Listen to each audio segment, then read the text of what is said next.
বন্ধুরা, এই যে রাস্তাটা দেখছো, এই রাস্তাটা হচ্ছে ওল্ড দীঘা মেন রোডের সঙ্গে যুক্ত হয়েছে এই রাস্তাটা।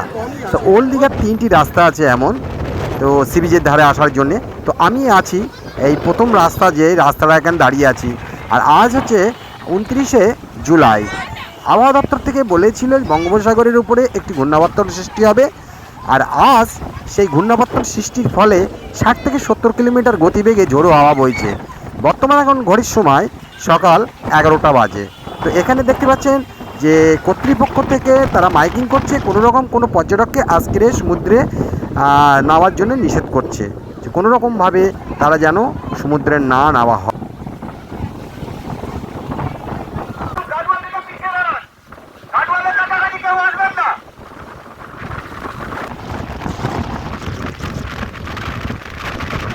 আমার পিছনের মন্দিরটি আপনারা দেখে বুঝতে পারছেন, এই সেই মন্দির যেটা সমুদ্রের কিনারায় অবস্থিত জগন্নাথ দেবের মাসির বাড়ি।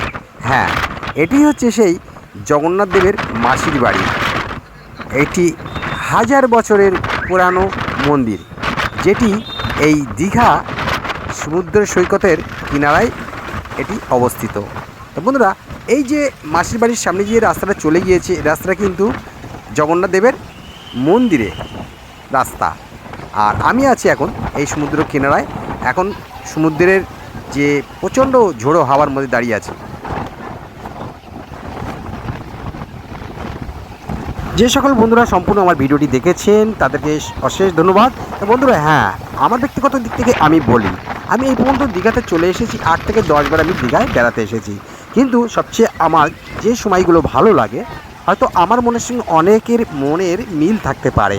আমি যখন নিম্নচাপ হয় বা কোনো রকম ধরনের সৈকত উত্তাল, সমুদ্র উত্তাল, তেমনই ধরনের সেই প্রকৃতির দৃশ্য দেখার জন্য পাগল হয়ে উঠি। আর তখনই বাড়ি থেকে বেরিয়ে পড়ি এই দীঘা সমুদ্রে আসার জন্যে।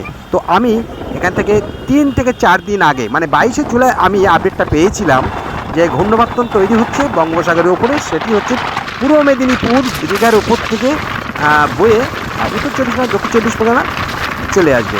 আর সেই নিউজ পাওয়ার পরেই কিন্তু আমি চলে এসেছি এই দীঘাতে।